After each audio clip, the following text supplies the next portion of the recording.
Hello students, I welcome you all again to my channel education lane. तो फिर से start करते हैं एक नए टॉपिक के साथ, जो कि है मोमेंट ऑफ इनर्शिया। मैंने लास्ट वीडियो में बोला था कि हम मोमेंट ऑफ इनर्शिया की डेफिनेशन देखेंगे, उसका फॉर्मूला देखेंगे कि हमें कैसे निकालना है, और फर्दर वीडियोस में हम मोमेंट ऑफ इनर्शिया कैसे निकालना है डिफरेंट टाइप्स ऑफ ऑब्जेक्ट्स का, वो हम देखेंगे। तो चलो स्टार्ट करते हैं। मोमेंट ऑफ इनर्शिया क्या होता है, ठीक है। सबसे पहले मैं आपको ये बताऊंगी कि इनर्शिया क्या होता है।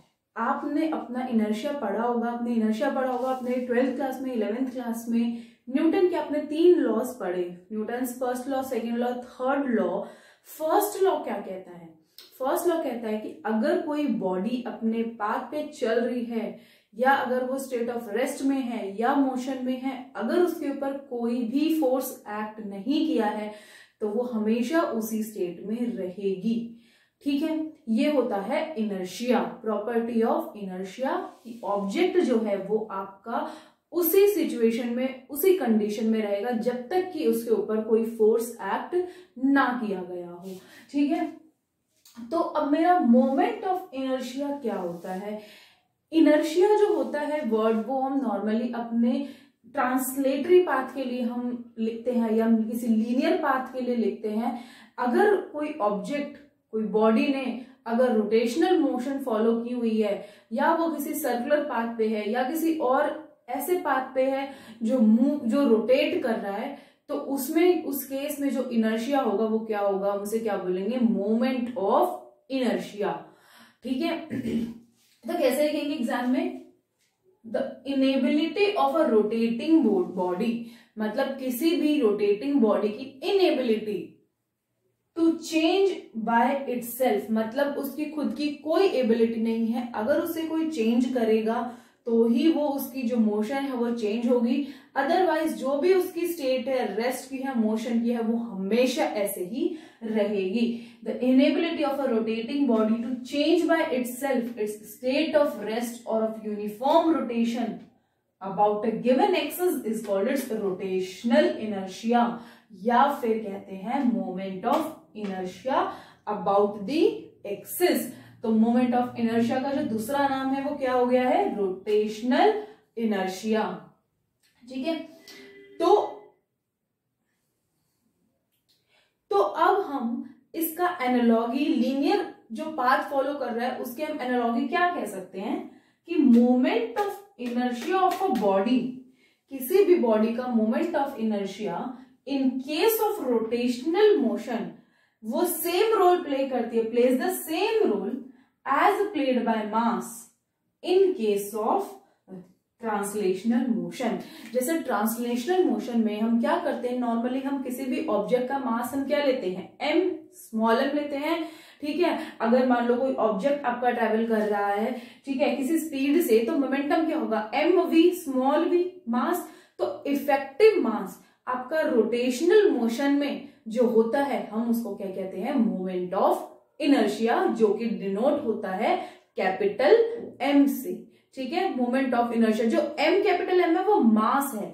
ठीक है, आप मोमेंट ऑफ इनर्शिया को बेसिकली आप I से भी डिनोट कर सकते हो। तो ठीक है, ये सारी नोटेशन है, आप किसी से भी डिनोट कर सकते हैं। आपके बुक्स में I दिया होगा, कैपिटल I, और जो कैपिटल M होता है वो मास के लिए हमने डिनोट किया है होल बॉडी, होल ऑब्जेक्ट जो है उसका मास हमने कैपिटल M से डिनोट किया है अपने मोमेंट ऑफ इनर्शिया निकालने में। और जो मोमेंट ऑफ इनर्शिया उसको किससे डिनोट किया है? कैपिटल I से। ठीक है, तो चलिए देखते हैं कि एक कॉमनली हमें मोमेंट ऑफ इनर्शिया निकालने के लिए हमें क्या फॉर्मूला चाहिए होता है। चलिए देखते हैं नेक्स्ट स्टेप में। तो चलिए देखते हैं कि मैथमेटिकल एक्सप्रेशन क्या होगा, या हम इसको कैसे निकालते हैं। जनरल फॉर्मूला देखते हैं। कंसीडर करो एक ऑब्जेक्ट है जिसमें बहुत सारे मासेस हैं, m1, m2, m3, m4, बहुत सारे मासेस होंगे। मैंने यहाँ पे सिर्फ 3-4 कंसीडर कर लिए हैं। तो सबका पोजीशन वेक्टर क्या हो गया, या डिस्टेंस क्या हो गया? फर्स्ट मास का डिस्टेंस है axis of rotation. Axis of rotation का मतलब है कि ये जो ऑब्जेक्ट है, जैसे मान लो आपका ये एक्सिस ऑफ रोटेशन है, ये ऑब्जेक्ट है, तो ये इसी एक्सिस के अराउंड जो है वो रोटेट कर रहा है। ठीक है, ये जो है ये क्या है? Axis of rotation. तो मास m1 जो है उसका डिस्टेंस एक्सिस ऑफ रोटेशन से r1 है, इसका r2, इसका R3, इसका R4 और इसका r5। तो ऐसे बहुत सारे ऑब्जेक्ट्स होंगे, बहुत सारे मासेस हैं, बहुत सारे पार्टिकल्स होंगे, बहुत सारे मासेस है, और सबका अलग अलग हमारा क्या है, पोजीशन वेक्टर है। कहां से, या जो डिस्टेंस है, पोजीशन वेक्टर नहीं, डिस्टेंस है उस पार्टिकल का फ्रॉम एक्सेस ऑफ रोटेशन। तो एग्जाम में अगर आपके आता है तो आप कैसे लिखोगे, मैथमेटिकली। अब मैथमेटिकली कैसे देंगे, it is given by the sum of, it is given by the sum, किसका सम, सम ऑफ, बहुत सारे sum of products of masses. Sum, ये हमने सम कर दिया है, सम ऑफ किसका, product of masses and the square of, and the square, ये जो स्क्वायर है, and the square of normal distances, ये नॉर्मल डिस्टेंस है, ठीक है, ये कोई इस डायरेक्शन में नहीं जा रहा, इसमें जा रहा, नॉर्मल मतलब कि परपेंडिकुलर, ठीक है, normal distances of different particles of which the body is composed of different particles from the axis of rotation से, ठीक है। तो क्या लिखेंगे मैथमेटिकली हम, m1 r1 square plus m2 r2 square plus m3 dashed mn rn square. इसको मैं कैसे लिखती हूँ, समेशन में, क्योंकि ये सारे क्या हो रहे हैं, ऐड हो रहे हैं, तो mi ri square, where i क्या है, i is equal to 1 to n, मतलब कि मेरे ये एक पार्टिकल के लिए हो गया, ये दो, ठीक है, ऐसे बहुत सारे पार्टिकल्स के लिए हो गया मेरा, ठीक है। तो इफेक्टिव मेरा मोमेंट ऑफ इनर्शिया क्या हो गया मेरा, mr स्क्वायर। ऐसा यूनिट क्या हो गई है, ये मास है kg, ये r स्क्वायर मतलब डिस्टेंस का स्क्वायर मतलब मीटर स्क्वायर, तो ऐसा यूनिट क्या हो गई मेरी, kg मीटर स्क्वायर। अब ये हमारा जो है एक जनरल फॉर्मूला आ गया है, इसी को यूज करके हमें बहुत सारी एप्लीकेशंस करनी है, अलग अलग ऑब्जेक्ट्स के लिए हमें मोमेंट ऑफ इनर्शिया निकालना है, मतलब कि इफेक्टिव मास निकालना है बेसिकली, ठीक है।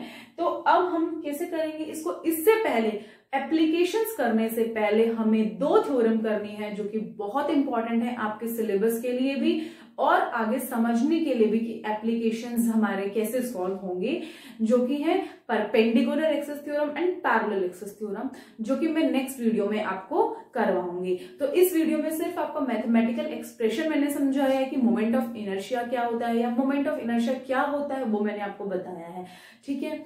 चलिए हम नेक्स्ट वीडियो में अब आगे पढ़ेंगे, थ्योरम्स और एप्लीकेशंस करेंगे। Thank you so much for watching my video. Please subscribe to the channel education lane.